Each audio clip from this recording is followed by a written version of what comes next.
This is one of our most requested show topics. Dr. Maggie Yu is answering your most pressing autoimmune questions live. And we've been collecting questions all week on all our social medias, and the response have been overwhelming. So today it's going to be a big Q&A led by all the questions that you've submitted. And before we go in live, I'm just going to tell you, if you already have some questions about autoimmunity, pop it in chat right now. And without further ado, popcorn style Q&A all on autoimmunity. Here we go. Pop, pop, pop. Let's do it.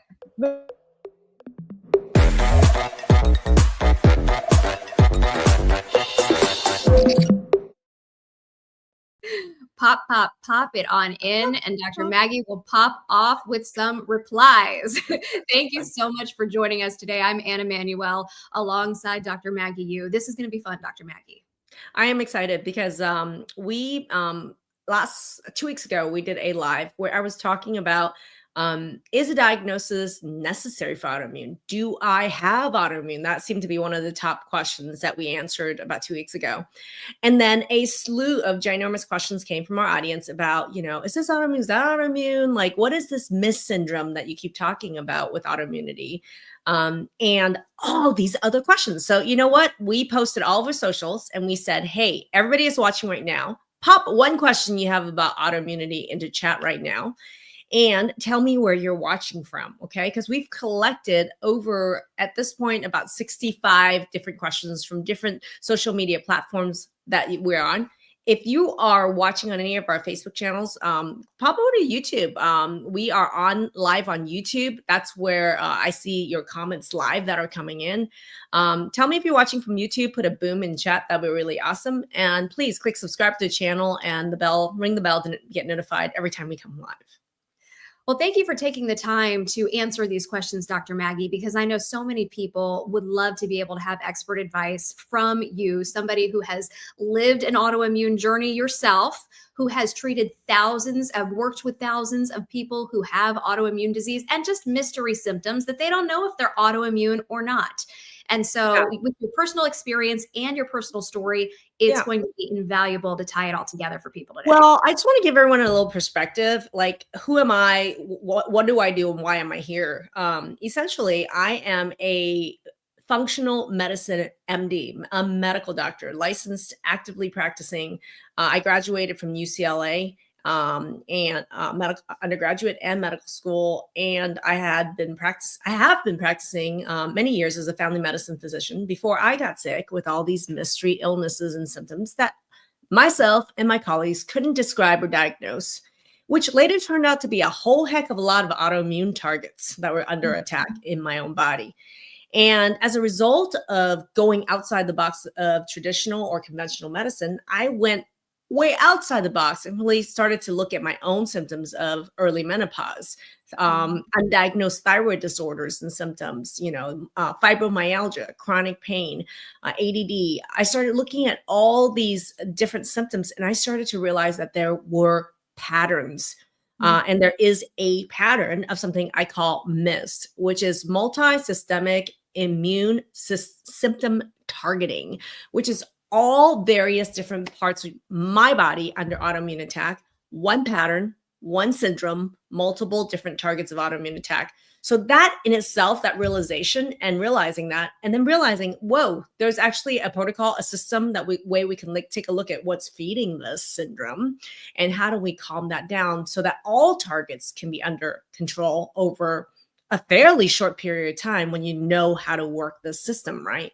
So that's what I've done over the years with my own autoimmune issues and my own autoimmune journey. And I'll share parts and pieces of that as we answer some of these questions because they're relevant. But I love being able to deal with any symptom, any diagnosis or no diagnoses whatsoever. And in fact, the more unicorn or rare you think something is, the more I'm going to say, come at me, bro. Bring it on. I knew she was going to say it. Bring it on, because that's what I love so much about your approach is you're willing and you know how to work with people with their symptoms and get them feeling better when other doctors can't, where other doctors have tried and have failed. And that's because you had to do it yourself. You laid the framework down because there was nobody to help you. You had to discover this on your own. I was a diagnostic shit show. You know, I was my own diagnostic shit show. And the same system with which I was like telling people, you don't have a diagnosis, your labs are normal. In fact, that's going to come into one of the first questions that are going to come in that we've already collected. But I noticed something here. Jessica King is coming in on YouTube, and she says, coming in from New Jersey, I have POTS, autoimmune mass MCAS, which is mast cell activation syndrome. And I'm already going to say, I'm going to put that as a question for popcorn style right now. Do you out there know? Your doctors don't know, but I'm going to ask every single one of you out there. Do you know that POTS, which is postural orthostatic tachycardia syndrome, say that 10 times fast, MCAS, mast cell activation syndrome, All these and other autoimmune diagnoses like EDS, which is Ehlers-Danlos syndrome, which is an autoimmune attack against joints, is one syndrome. They've already identified this pattern, all three of this as one syndrome. Right. And not all doctors even recognize that these are connected to autoimmune. Well, a lot of doctors don't even know what POTS is. They don't even know what mast cell or histamine intolerance is. And they certainly, most autoimmune diagnoses are not diagnosable. So it's so interesting that all three of these things, regular, traditional, conventional doctors don't know they're autoimmune related. And number two, they certainly don't know all three are connected in one syndrome. Okay. I actually, Jessica, I actually talk about this. I have a training I did around how I turned around POTS for 873 people and counting training that I did. If you guys want access to that 873 POTS turnaround training, put 873 in chat, and my team will get you the link to watch the training on how I did that for 873 people. And it is, number one, recognizing that POTS, autoimmune diagnoses, and mast cell activation or histamine intolerance are actually one syndrome. There you go. Jessica, I know you didn't frame it as a question, but I was going to gift you that popcorn answer anyway. Well, that brings us to a really nice bridge, Dr. Maggie, in that because so many people who have POTS or MCAS are dealing with normal labs. Their doctors are saying everything looks normal. And we do have a question coming in from Amanda out of Boulder, Colorado, saying, why do I feel so bad? Why do I feel worse when my labs are normal? So I love the quote unquote normal from Amanda here from Boulder. So thank you, Amanda, for putting, for my benefit and our audience's, quote unquote normal, because this quote unquote normal is what I call sick and not normal. And by the way, do you know what normal is at a lab? I'm just going to tell you. This is something you should write down in your notes, okay? What your doctor sees from a lab that says normal range over there, okay, is actually kind of variable. And most of the time, that normal range on that lab is the middle 50% at that lab, okay? And are those health? Right? Are you healthy? Is that middle 50% of people healthy? Well, how many people, for example, are going to get, let's say, a bunch of thyroid labs would be probably at a endocrinologist's office where they're feeling like sick and tired of feeling sick and tired for 10 years and nobody can help them. And then finally, like, let's get all these labs. And that's the normal of the group that's going in to get these labs. And then over there on the right is what is in the median middle 50% of that group. And that is usually shitty. Normal range has nothing to do with what is I call functional optimal ranges for labs. So I shudder. And I'm going to tell you guys that I'm not kidding when I say that it is my biggest shame. It is my biggest shame as a practicing family medicine MD and functional medicine MD that I spent the first 10 years of my career being an excellent family medicine doctor that told people that they felt like shit, but their labs were normal. And that there was nothing more that we could do for them, except what? Birth control pills, antidepressants, therapy, or referral to somebody else, right? And that's just because that's the standard of care. That's the training that physicians physicians really lack the training to understand what functional optimal levels of labs should be for every kind of lab. I'm just telling you that. And this runs the whole gamut. And there's a lot of lab questions that came in, whether it's thyroid labs, hormone labs, vitamin level labs, even autoimmune labs. I mean, I'm just letting you guys know that there is not a training for physicians around what the optimal lab number should be. So I can already tell you right now, having seen 10, 20,000 people's labs who've been told they're normal, I would say probably less than, I would say 99.99% of those labs are not functionally optimal at all. And in my book, absolutely not normal. And if that's what normal is, you don't want to be there. We don't want to be that normal. Yeah. Yeah.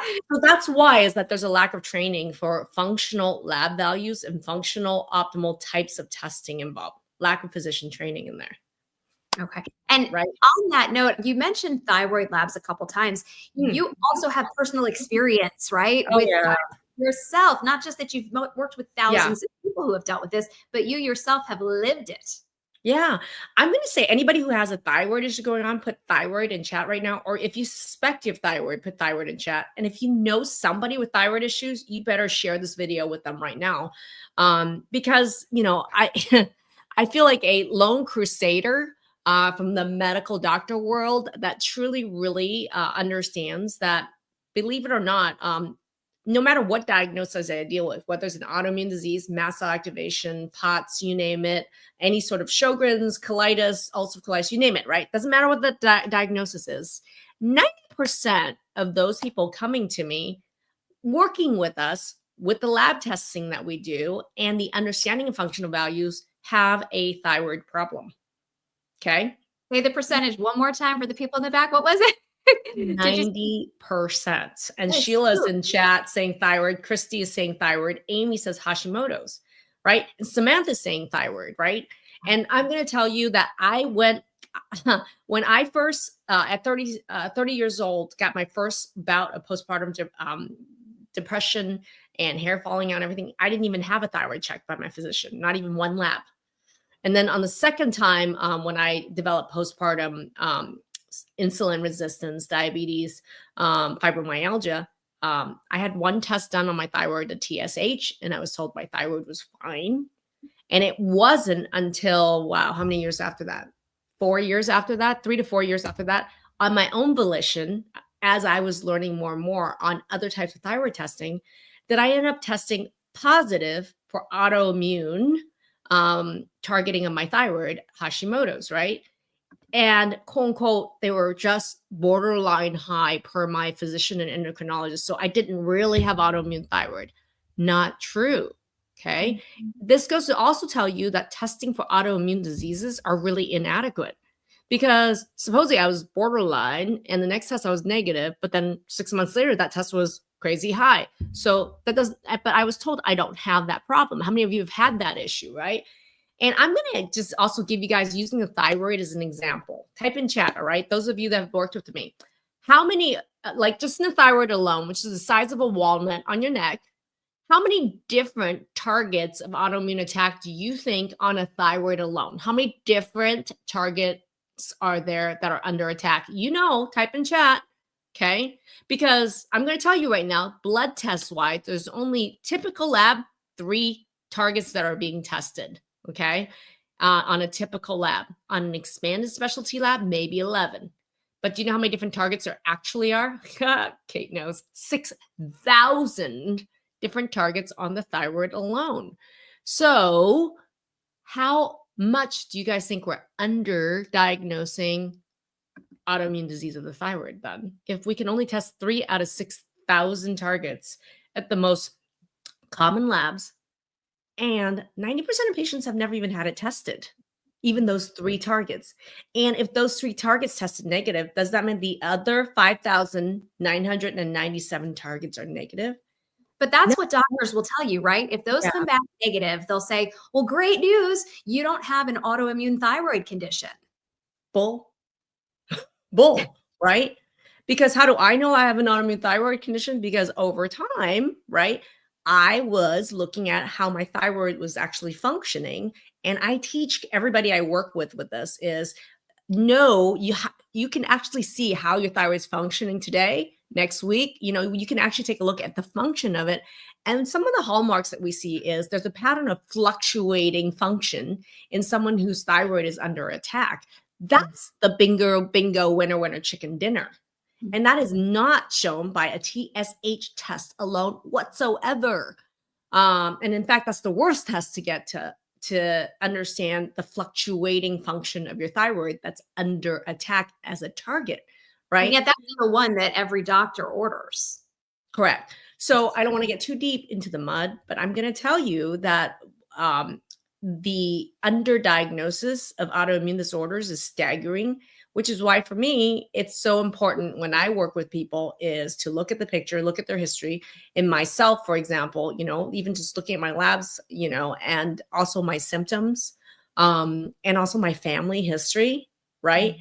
And the fact that at 36, I went to early menopause with my ovary hormones. I was somebody who was genetically and also has a history of hormone problems that can only be explained when someone like me looks through the new lens I have now is that, oh, this person has multiple different organs that make hormones that are under attack. And there are no blood tests to actually make that diagnosis that says, here's the antibodies here against those organs. Here, but I can show you guys looking at hormones, looking at thyroid is here's the result of the function of those organs as a result of that attack, even better. So there is many stealth ways with which I love working with you 1,000 times beyond where your physicians end to show you exactly how to understand the function of these organs that you can be able to see, oh my gosh, there's that attack, up, down, up, down, up, down. Oh my gosh, there's another sign of this, that, other. Bingo, winner, chicken dinner. I know this is autoimmune related and I know there's solutions and there are things I can do about this and there is a pattern. Because so many people out there are having frustrations like James when he's going to the doctor. He says, why don't the doctors learn a better way to treat their clients? An endocrinologist said couldn't diagnose based on symptoms because the labs presumably were normal, but yet having all of these symptoms. And James, I don't know you, but I know you. And here's why. One of the things I talk about is when we have this syndrome I call MIST, M-I-S-T, multisystemic immune symptom targeting. Now, imagine, right, your thyroid, your endocrinologist, who's supposedly the specialist on the thyroid, says, your 3 lab tests, you were lucky enough, I granted you to test, are negative for autoimmune thyroid, right? And your other function tests, 1 or 2 of them looks fine. Meanwhile, you're sitting here, you're losing hair, you're gaining weight, you're having depression, you have palpitations up and down, blood pressure going up and down, focus, brain fog, or other hormone levels going nuts with men, low testosterone, and other hormone problems. All these things are mounting up, along with joint pain, by the way, right? All of these things coming up. And in my case, I started to have nodules on my thyroid. How many people have cysts, nodule, or goiters on their thyroid? I did. Type in chat. Okay. Yep. I had a Goomba. They say it's no big deal. They say it's no big deal. Well, they didn't say my case was no big deal because by the time, like I'm advocating to get my own ultrasound done because looking at my own labs, I'm like, I got autoimmune of the thyroid. And as I teach everybody, it's like, I already know it. You look like a duck, you quack like a duck, you walk like a duck, you're already a duck. And I already have plenty of clinical evidence, history, symptoms, and functional labs to know that. You better go get a thyroid ultrasound, right? And I advocate for that for other people. And when I got my own ultrasound done, I had this big nodule in here that was huge. And they actually were really concerned about it, going like, oh, now we're concerned. Now we need to biopsy this thing and figure out if you have thyroid cancer or not. Well, thyroid cancer is preventable and primarily is from people with autoimmune attack against their thyroid over decades. Wow. So I didn't have autoimmune now.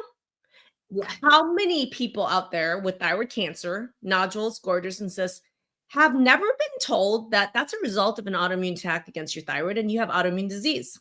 Never. And my experience was a bit different than yours. They told me, you have a goiter, let's do an ultrasound, which I had to advocate for actually based on your advice. Yeah. And when they finally agreed to do it, oh, you do have some nodules on there. No big deal. We'll watch them come back in 2 years.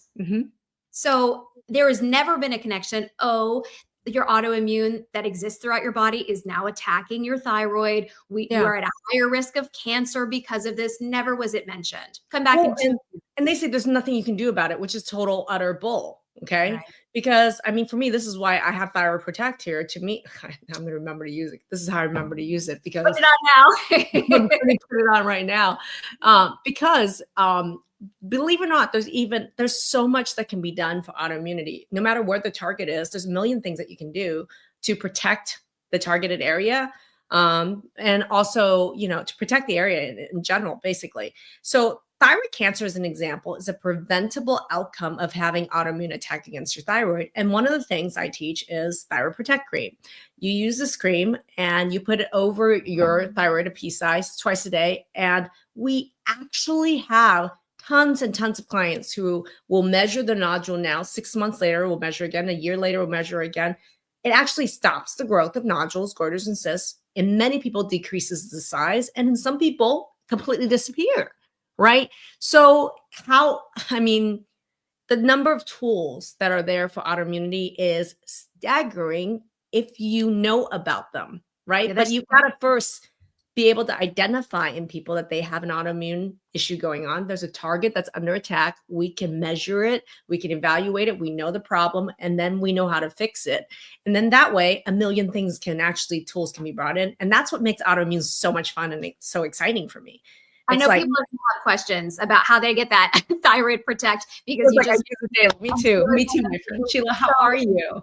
This is something that you have actually developed and created to address this much needed problem, because this is a problem. And so this is something that people can find through your site. Yeah, it's on my website. It's called Thyroid Protect, and it's a cream, and small pea size right over the thyroid, which is right here twice a day.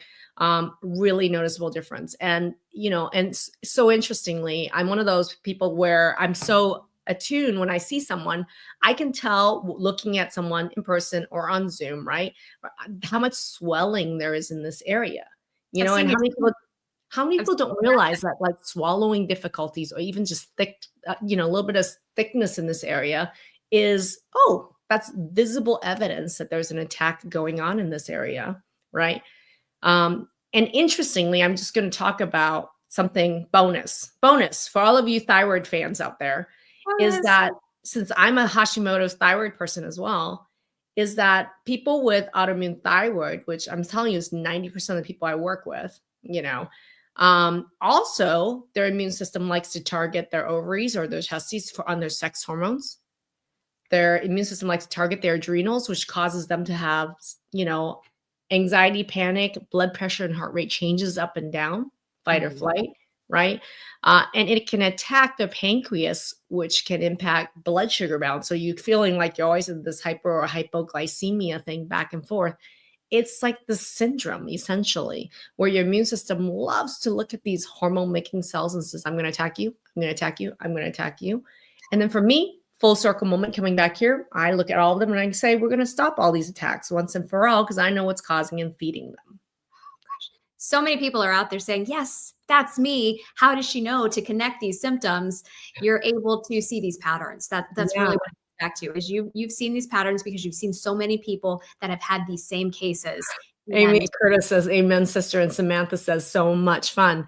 And I don't think people have been able, and I certainly myself hadn't been able to look at my own health journey and health struggle and fight with my doctors as fun. However, I would like to hold the space for all of you that this can be fun and exciting, because it is for me. It's discovery, it's inquiry, it's questions, and it's answers, right? That is fun for me. I'm holding that space. It's talking about fun, and I've seen how you work with people. You do make it fun. It is lighthearted. You never think you'd be so comfortable talking about some of these symptoms. Yes, we talk about poop sometimes and what's going on, bowel movements, but you get comfortable and it does become enjoyable, if one could actually say that. And I want to bring up this question now from Priya out of Jersey City, New Jersey. Is it even possible to reverse autoimmune symptoms naturally? You hear about, well, you got to take medications to maybe, mask this or whatever, but can you reverse something naturally? 100%. Yeah. I'm just putting that right out there right now. Yes, you Boom, yes, can. 100%. You absolutely can interrupt the pattern of autoimmune attack no matter what the targets where the targets are, how many targets there are, or what time frame you think it's too early, you think in the middle of it, or you think it's too late. At any point in time, you're ready for a pattern interrupt, and 100% can be done, period. To the point where, it's actually been a while since I've done a full training on, is autoimmune disease reversible? Well, yes, because I've helped at this point over 10,700 people. I don't have the exact number. Somebody on my team, if you can give me the exact number that we've been counting, that'd be great. But it's around 10,700 people turn around their autoimmune disease targets naturally. And there is, y'all, a protocol. She said, Samantha said, y'all. Remind me of it, I think then. There is a system, okay, and there's a protocol to interrupt any autoimmune pattern naturally. And there are definitely components of this. So if you guys are interested in me doing a live training where you come in, meet you, small group, in a live training environment, I am happy to go over what some of the things that really feed autoimmunity are, because they're going to be game changers for you, and they're shocking. Because I just went over one piece of that, which was the thyroid, but I touched a little bit on the sex hormones, adrenal hormones, pancreatic hormones. I didn't even touch on digestion, food. I'm going to stop giving the farm away. But if you guys are interested in me doing a live training around autoimmunity and all the root causes of that, put autoimmunity root cause in chat. If I get about 50 of those, I will do it. I will plan it before the end of June. How about that? Yeah. Oh, okay. Well, okay. That brings me to another question that has come up from Melissa K. You were talking about what are some of the things that can contribute to autoimmunity. And out of San Diego, this question comes from Melissa. Can chronic stress or trauma actually trigger autoimmune disease? Yes, and heck yes. So this, I love referencing the work of other physicians who have suffered from autoimmune or have dealt with the role of trauma and stress in autoimmune disease. Dr. Gabor Mate has written multiple books and has done multiple interviews around this. And it really, his stories around it really touches close to home for me because it relates to my mom. Gabor says that when he would go into a room of patients who have MS, multiple sclerosis, or a room of people with ALS, Lou Gehrig's disease, and my mom had ALS, which has yet to be diagnosed as autoimmune, but will be. One of the things he noticed was that there was a pattern in MS, for example, where if you go in the waiting room, they have big smiles on their face. Yeah. And there's a pattern with which of thinking where this particular type of response to trauma in the past is, I must be the forever smiler, the one that holds space for safety, cheerleading, happiness in the room, kind of thought pattern. And I want to even go 10 steps deeper than that. This is in my own experience and watching my mother, looking at myself and treating tens of thousands of autoimmune patients, is that there is one emotional response to trauma that actually feeds autoimmune disease. Does anyone know what that pattern is? What is that thought pattern? And I've mentioned it before, and this is relevant for myself, is lack of forgiveness. People who have autoimmune conditions find it very challenging and difficult to forgive. We think of lack of forgiveness as towards others, but really it's equally so, if not more, towards ourselves. So lack of forgiveness towards yourself is a response to trauma, okay? And it is a behavioral pattern with which, when you don't forgive yourself, you are actually priming your immune system to attack self as punishment. And it's unconscious, subconscious. So it's not like you're purposely trying to trigger that to happen. But when we blame ourselves, when we don't forgive ourselves, we are cellularly, molecularly training our own system to attack and punish ourselves. So it's very real that chronic stress trauma response is a feeder for the immune system to actually attack and punish our own bodies. Yeah, Samantha. And I'm going to ask Samantha, right?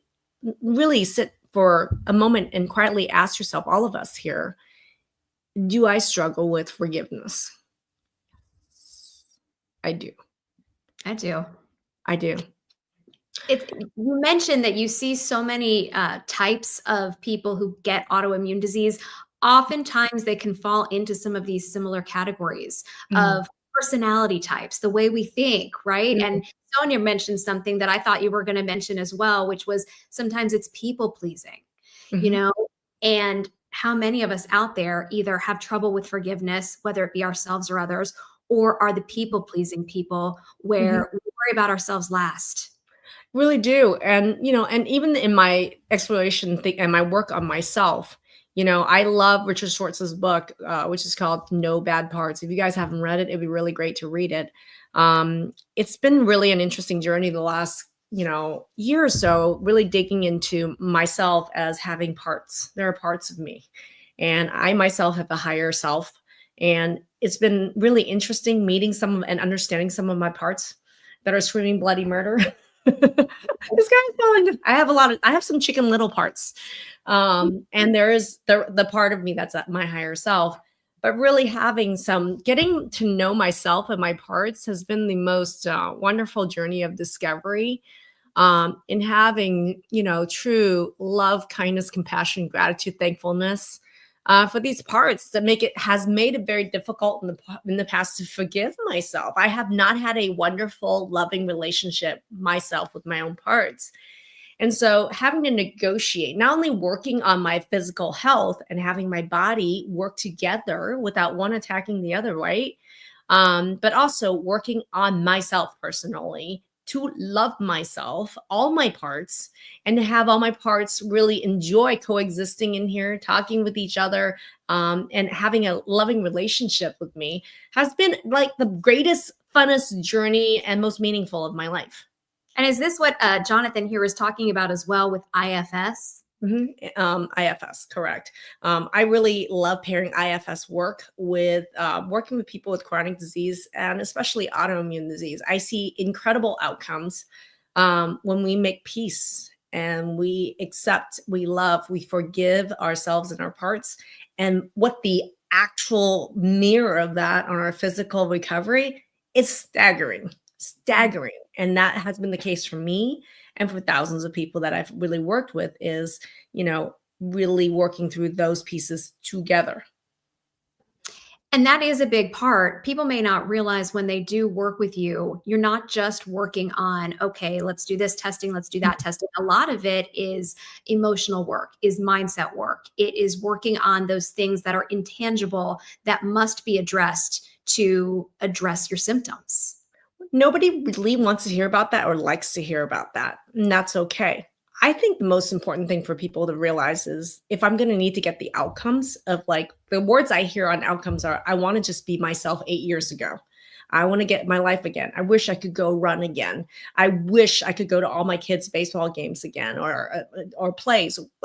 Those kinds of things is that don't even like think about what kind of work needs to be done. Like for me, I look at what's the outcome you really want. Mm. And I'm here to say this is what needs to be done, right? That's all it is for me is like I look at all the pieces and there's a system and there's a protocol and there's a holistic way of looking at any medical problem. And that does involve many pieces of your, different targets of your body and also mental, spiritual, emotional, physical as well, right? They're all you. And that's all part of the journey. And we want to recruit all those pieces for your journey, period. Period. And as Amy wraps it up, then you say, the mind leads, the body will follow. The body follows the mind. So absolutely, it's make up your mind that the outcome is required. Okay. Make up your mind that the outcome is non-negotiable. And Then that once you do that, once you make that outcome non-negotiable, then there will be a way. But if that outcome is not non-negotiable, it's an optional maybe, then it's going to be very challenging. You're going to find all sorts of obstacles, reasons why you can't get there, right? Focus on the outcome, and it's a yes and it's a hell yes.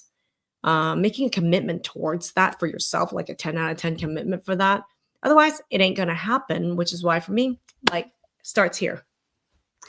Kind of leading on this same topic is a lot of people, okay, they can get their self-focused. They know now they've made a decision that this is what they want to do to better themselves, to start feeling better. But how do they get their family members on board? Because that can be tricky. We did get a question about that from Denise out of Sarasota, Florida, very close to my hometown of Fort Myers. Hi, Denise. She says, how do I talk to my spouse about supporting me when they don't understand? I think the number one thing is learning to hold space for yourself first. Because how do you make somebody else understand when you don't make space or room for yourself to accept and understand yourself first, right? I feel like I know it's really important to lead by example, and I am guilty of this as well, which is I used to always assume that other people don't understand, don't care, can't work hard enough, whatever it is that I assume that. And as a result, it's part of that mentality of, it's like, I am the warrior in this. I'm the best and only person that could actually really understand this. And here's the thing. What I realized was that was a part of me that was like, I need to do this alone, and I am responsible. I need to know all the answers, and I have control of any and all things. There is a part of me like that, right? But that part of me really is not in control. It wants that, right? So really importantly, one of the things that I've learned is I need to create space in myself where it is okay for me to not know the answers. It's okay for me to ask for help and support. It's okay for me to rest. It's okay for me to invest in myself. It is okay for me to say to somebody, I need you to focus on what I have to say right now. It's okay to say, like, a lot of times what I find is most people are not making the space for themselves, for what they need for themselves. And then they wonder why there aren't support people, or their support people don't know how to support them. Yeah. Right. So we need to start with ourselves as our first and best example first. And then the grace and empathy and love with which we extend to ourselves, we then can ask of somebody else. Like, I have a moment where I realized suddenly that I was blindfolded, and it was a mindset exercise, but I didn't realize that within 1 inch of me was actually 2 people. I didn't realize that. And during the course of the exercise, not realizing it, I was holding, trying to figure this thing out, blindfolded. And then it was by accident, it just moved 1 inch, and I realized there was 2 people next to me. But I didn't reach out because I didn't know that there were people sitting 1 inch away from me, because I was blindfolded, because I was so focused on, I got to figure this out. Right. And when I touched the 2 people, I realized there was like a knee next to me. I like squealed in delight. And those of you who saw me with this exercise knows what I'm talking about. I squealed in delight. I was like, oh my God, this is me been here the whole time. I didn't even know. But it was like this metaphor of knowing that support was only 1 inch away had I known to just reach out. You didn't have blinders on. If you open your eyes and look around, you have support. And when the knee showed up, I was able to touch the knee, and I was like, thank you so much for being here. And I was in a place where I was open to receive that support. And I realized that I haven't always been open to asking and receiving that level of support from myself or from others, right? So how do I talk to my spouse about supporting me? Is I'm going to say, Denise, how do you start talking to yourself about supporting yourself when your parts don't understand you? Right? So I think No Bad Parts is a really great book to read, to learn a better dialogue and relationship with ourselves. And then we can start reaching out there and realizing that support is sometimes just 1 inch away. And I did a Facebook post just 2 days ago about this experience, actually. and of this realizing for me that support was only 1 inch away, and how delighted and open and surprised I was by the world that that happened. But it's one of those lessons that I had to learn, right? But I'm sharing that so you can learn it the easy way, right? And start with you. Start with you. Okay, that was great. Thank you for the metaphor too. Very Mhm. powerful. When Mhm. someone decides that they are going to take charge, they do want to try something different. Oftentimes, one of the first things they do is they look at their diet and say, "Ooh, should I be eating this? Should I change what I'm eating? Is my diet contributing to my disease, my illness, my symptoms?" And we did Mm. get a question about this. We got many actually. Here's one from Carly out of Portland, your Mhm. area now. We'll go from Florida to Yes. Oregon. And she says, "Is my diet making my autoimmune symptoms worse, even if it's healthy?" We're bringing out the quotes again. Healthy. Yes. This is actually why I created the food mapping system, is that the way that conventional doctors don't address food and its role in it, and natural or holistic doctors, a lot of them, the way that they address food is to say, eat healthy and go on an elimination diet of some sort, eliminate all the things bad, supposedly for you. But the problem is that 100% your diet is contributing to your autoimmune disease attack level, whether it's high or low. Your diet is at least 50% of this issue. Okay. But it is in many surprising ways that you don't realize, nor your doctors realize. So absolutely, number one is that elimination diets, which means you go and eliminate 50% of the food on the planet. It is never a long-term solution that works out in the long run for 99% of the people I work with. Because when you eliminate big swaths of food, you eat more of a lot of other types of food that you actually may actually have a problem with, because you're following a generalized diet that's personalized to no one. So we have example after there's a lot of food We mapping see that videos. So I had to all create a the system. time.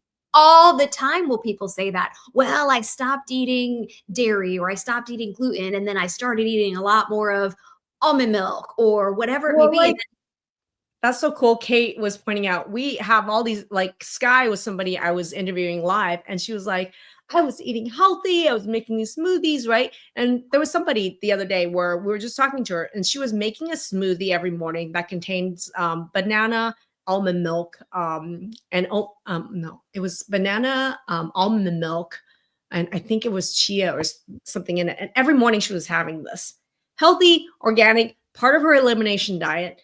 And it turned out when we actually did her food mapping, which involves testing of food sensitivities is accurate, by the way, that we do. Okay.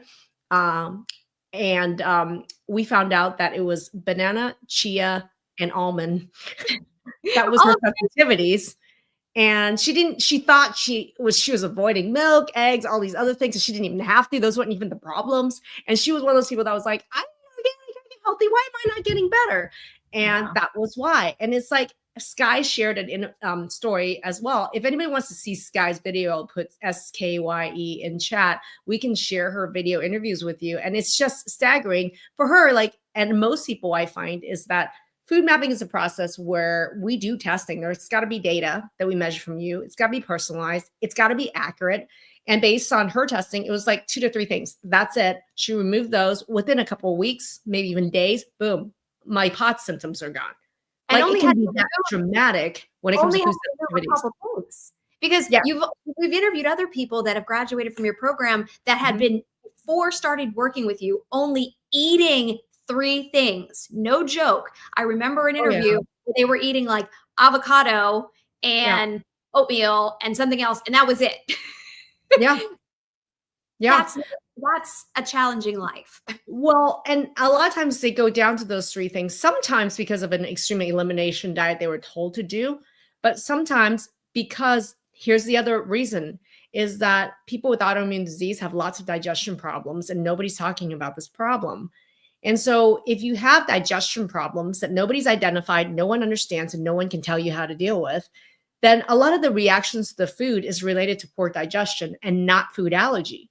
So it starts to feel like everything, and it starts to feel like you are allergic to sometimes even drinking water, and that's not the case, right? Or and the reality is that there are digestion issues that that's linked with autoimmunity that no one understands, that are easily identified, understand the cause of it, and it's fixable, right? And that's a major game changer for your reaction to food, which has nothing to do with food allergy or sensitivity, for example. So I love to put these two sides of the coin together on food and put them together. And in our food mapping program, for example, we work on the digestion pieces and all the food data on the food sensitivity pieces, put them together with all the data from a person and their family history and personal history, reactions and all that, and be able to be like, oh, here's the problem. Here's the solution. Here's what you're going to do. This is why the results are within weeks for a lot of people in the food mapping process and program, because the clear data, the clear steps, and digestion is something, and food sensitivities is really easy when you have the right data to turn around quickly. Okay. So food absolutely matters. And the reason is why eating healthy doesn't get you the results, because it doesn't address issues with digestion, and it doesn't accurately pinpoint what the food sensitivities you have are. And we need both. Okay. So very good, comprehensive answer to that. Another question then brings up, because you talk about how tricky it can be for somebody to get accurate food testing. Something else that is so hard for people to understand is to get accurate, helpful, reliable hormone information. I can speak personally to this. It's the reason I found you in the first place, because you are the autoimmune hormone expert.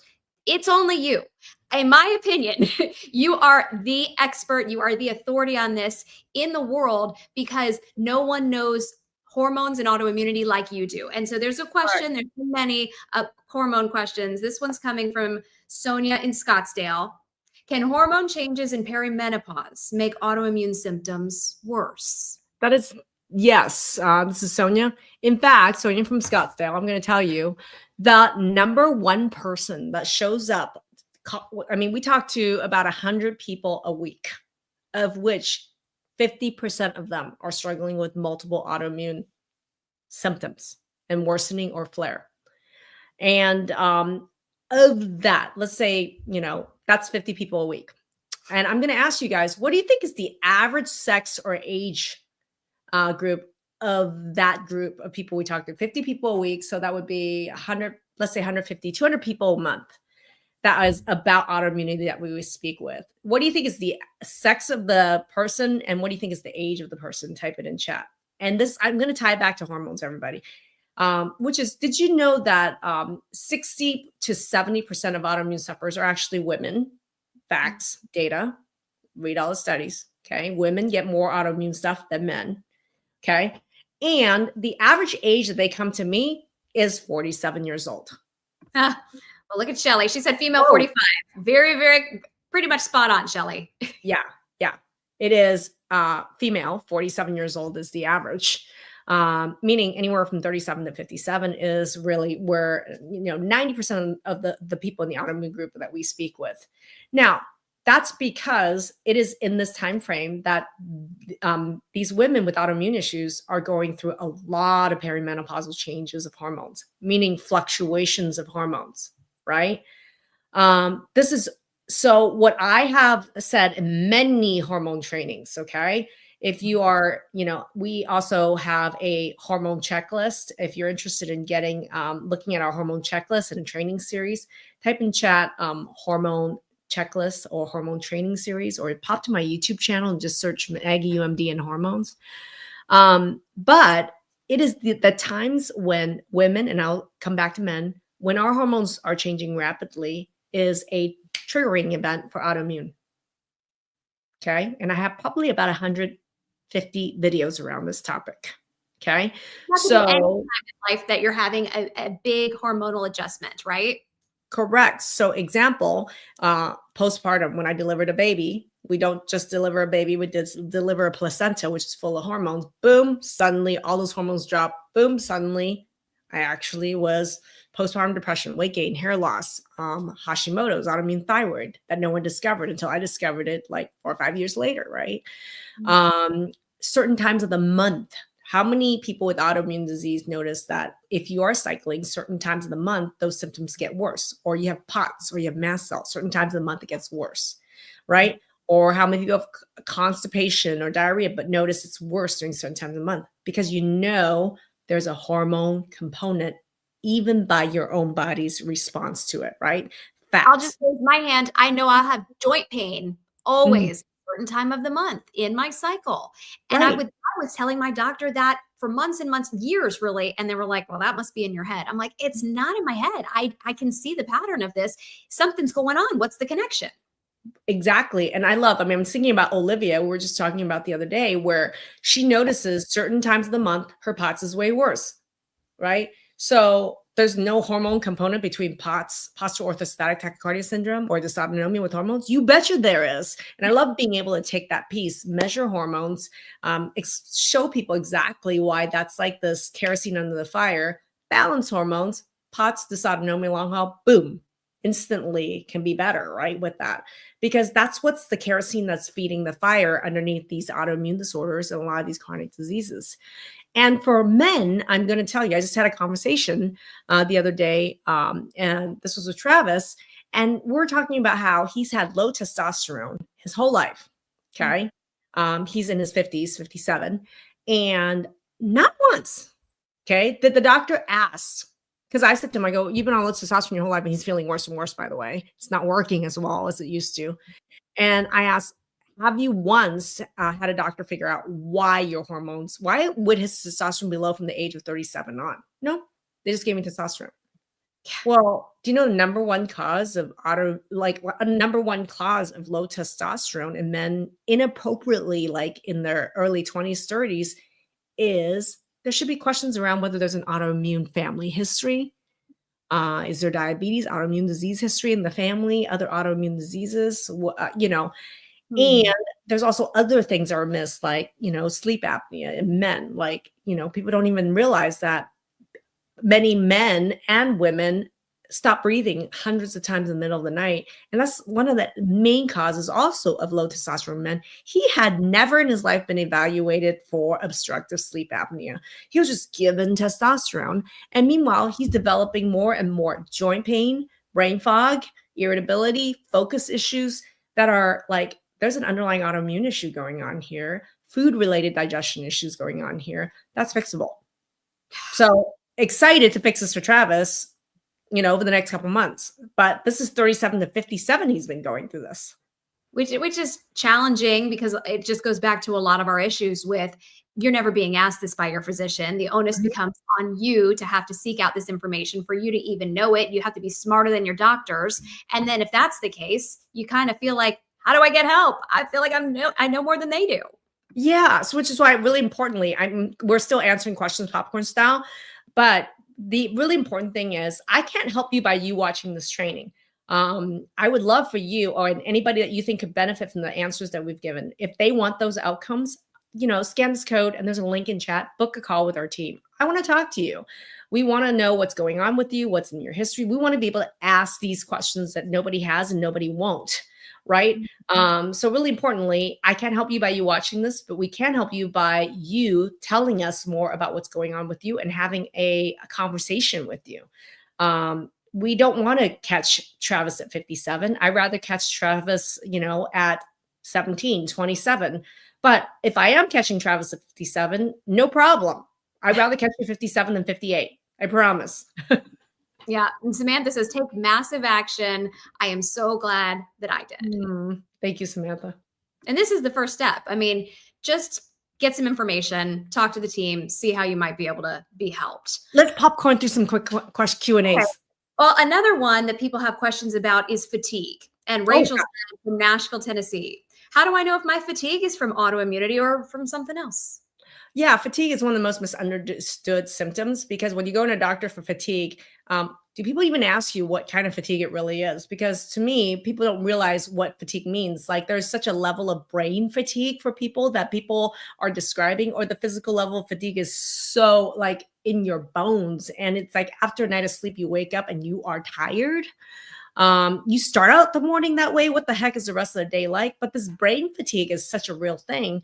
I was speaking with a group just on Wednesday of our clients, and we were talking about brain fatigue as a syndrome. And it is actually all the labs on every single person I was talking to were normal. And there's actually a huge number of underlying root causes for fatigue. That's part of some of those things we've talked about, like the hormones, the digestion, and the food.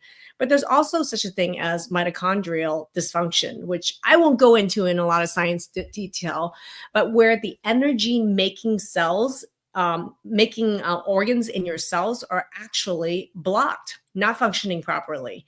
For a number of reasons, many of which can be autoimmune related, meaning like you have actually a thing, an organ in your cells called mitochondria. It's like the powerhouse, power plant there. But if there's an autoimmune attack attacking one component or one of the proteins in there, one of the workshops in there, it can actually block the entire system. And so what we find is people with autoimmune disease can have thousands of targets. So how frequently do you think the mitochondria is being under attack by their immune system? It's 100%. So it's really cool to be able to talk to an autoimmune audience the other night and be able to say, wow, let's go through what mitochondrial dysfunction is, how it relates to chronic fatigue and severe fatigue of everything and everywhere, how it impacts your hormones, your focus, your hunger, your bowels, every single thing. And also your, capacity for relationship fatigue, caretaking fatigue, existence fatigue, So there's a lot to it. And all these labs are going to be normal that you're going to see out there. I love functional lab assessment of this. I love going into a deeper level of understanding around mitochondrial dysfunction that I love to tear apart and really get our mitochondria, our powerhouses back working, which is, built into every step that we work with. But yeah, the fatigue is really misunderstood. People don't understand it. And it's a most common diagnosis or symptom to be dismissed because the typical labs are normal and there are answers and there are solutions.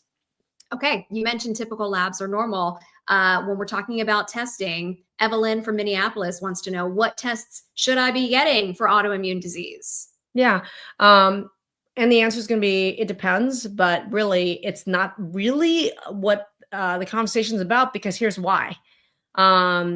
When you look at just the thyroid alone, for example, if there's 6,000 targets on the thyroid that's under attack, is the solution to go get the 6,000 different blood tests to identify the 20 targets that are on your thyroid? No, you don't need to, right? I love being able to cut through, like, certainly if you think you have an autoimmune diagnosis, go talk to your general practitioner, go talk to your rheumatologist, whoever, to get whatever lab tests are available. Go for it, right? But they can do that. That's their job. But it's not helpful for probably 90% of the symptoms and targets that you have. So to the degree that they can help you with that, let them do it. I deal with all the stuff that there isn't a specific test to diagnose, right? Which is, I don't focus on autoimmune diagnosis testing because other people can do that job, but it's a very limited scope. I focus on what are some of the major areas that you really need to focus on autoimmunity, the areas we work on that we get data on. So we work tons with hormones, all the different types of hormones going on in the body. We work with inflammatory markers. We work with specific vitamin levels and nutrient levels in your body that are frequently markers for autoimmune attack. We work with looking at how do we we look at lab testing around, to identify things like digestion problems, food sensitivity problems, absorption problems in your gut. Those are more the results of autoimmune attack that becomes so obvious, because then there are solutions. So these are not tests that if you go to your rheumatologist's office, they're ever going to suggest doing. Well, and even if they did, they don't even know what the hell to do with it. They're going to tell you it's normal. That's the fun part of this, right? Okay. So yeah. So I would say the most important thing, don't ask the question, what tests should I actually be getting for autoimmune disease? Look at, what are the problems I really need to solve and how do I get those outcomes? And when you ask that question to the right person, then I can tell you, here's what we do. Here are the type of testing that we do. But more importantly, what are the problems these specific tests are made to identify that can stop the attack? Okay. Do we have time for a couple more rapid fire questions? Okay. This question was asked to us a while back from Jay Raffa, wanting to know, does medical radiation affect your body's immunity, and does it affect your thyroid? What do they mean by that? Like, or is he talking about when they were irradiated for let's say acne? You know, when people used to use X-rays to help with acne, people used to also can irradiate the thyroid in the past, thinking that's good. That's such a broad category. But here's something that happens when you give radiation to a cell, whether it's X-ray radiation, even sun-related radiation, it causes the inside of the cells to change. We actually start to when we attack cells, any cells, they can go through free radical change, damage in the cells, and that makes them more prone to having parts of their function broken. So then, you know, if there's an underlying autoimmune attack also added, or it can also trigger an attack because it starts to look weird. Because part of your immune system is to look at a cell that's like, let's say it gets radiation, like skin cancer, for example. You may have cells that are open to the sun and it starts to change because it doesn't like the radiation from the sun. Those cells change, starts to look weird. Part of the job of the immune system is actually survey your skin and your cells and says, you look a little weird and I'm going to work on eradicating you, getting rid of you because you don't look right. You don't look like you belong here. So our immune system is actually here to protect us from the results of radiation that makes some of our cells precancerous by getting rid of them and attacking them. Right. But the problem becomes is that when your immune system is busy trying to fight infection, or when your immune system is busy trying to fight COVID, or it's busy attacking your own body, do you think it's going to be really good at protecting you from cancer cells? Less good.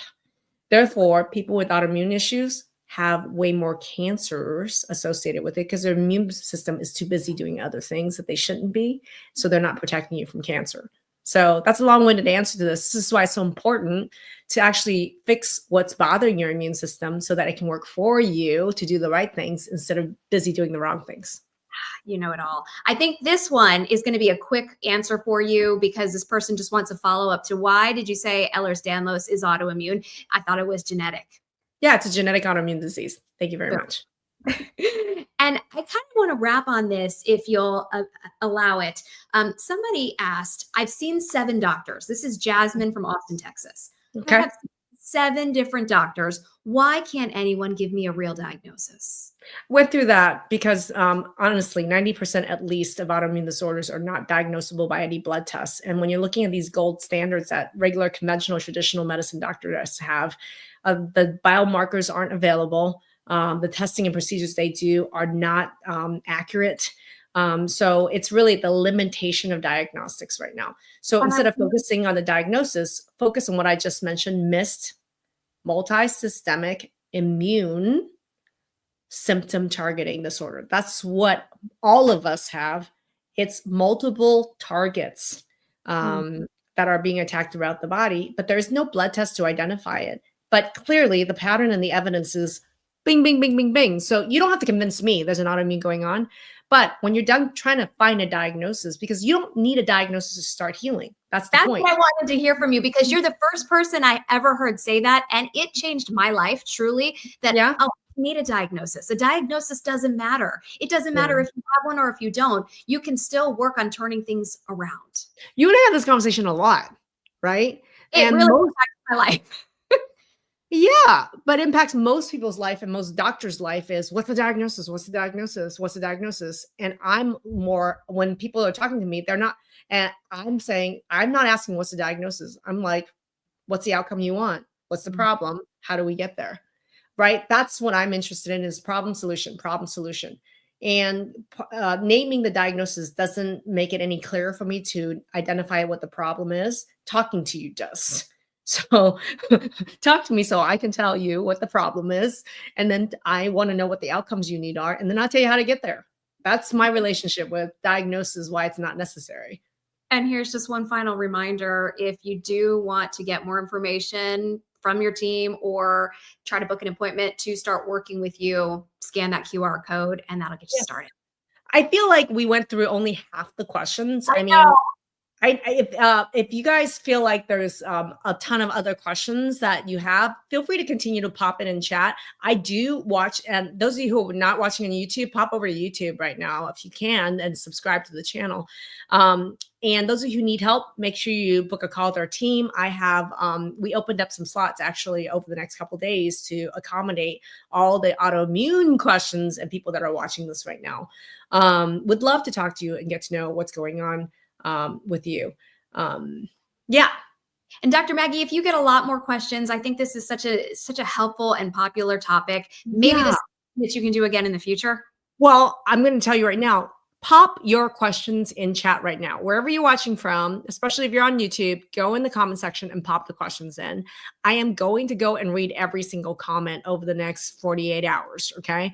And I would love to be able to pop in any answers that we have, or send you resources. Because if you look up my name, Maggie Yu, MD, and put in any symptom, any diagnosis on YouTube, you will find at least 1, 2, 3, 4, maybe 10 videos on it, whatever it is. And there's going to be answers for it already, because I've answered a lot of questions over the last 10 years of being live every single week on this. But I'm also happy to read the comment section and see what's going on. If there's enough additional questions, I am happy to do this again. Maybe even next week. So pop your questions in chat. And the other thing is, I have one ask. Can you type in chat right now one thing that you learned today that was new to you? That would really warm my heart. One thing that you learned today that was new. One thing you heard, maybe even said differently, that resonated with you. Type it in chat. I would love to know what that is. Number 2, if you're watching from YouTube right now, click the subscribe button, ring the bell. And number 3, sharing is caring, and this is an altruistic ask. I would love for you to share this video with at least one person that you know that can benefit from even one of the questions we asked here. That'd be really awesome. And then I am excited for us and our team to talk to any of you that are ready to tell me more about what's going on, so I can help you identify the problem, and you can share what the results you want is, and I can tell you how we're going to get there. I love it, everybody. Thank you for being such a wealth of knowledge. I feel like there is no question too challenging, no case too challenging. You always have the answers, and the solution says, bring it on. I was just going to tell you, there has been a request, and it might be something in the future. Okay, am I going to say it? There's a possibility that, because I love to talk about everything and anything, is people wanted to, let's talk about, that thing. But there's a request for possibly a podcast or a separate conversation around topics around that seems to be really difficult for some people to have Q&A around or talk about. I don't have any issue with that. I'm excited about it. So more to come on that, everybody. Okay. Well, that was the tease to end all teases. Nope. I love it, everybody. Have a wonderful day, and I will see you guys next week. Thanks, everybody. And thank you, Anne, for hosting this with me. Loved being here. Thanks, Dr. Maggie. Bye.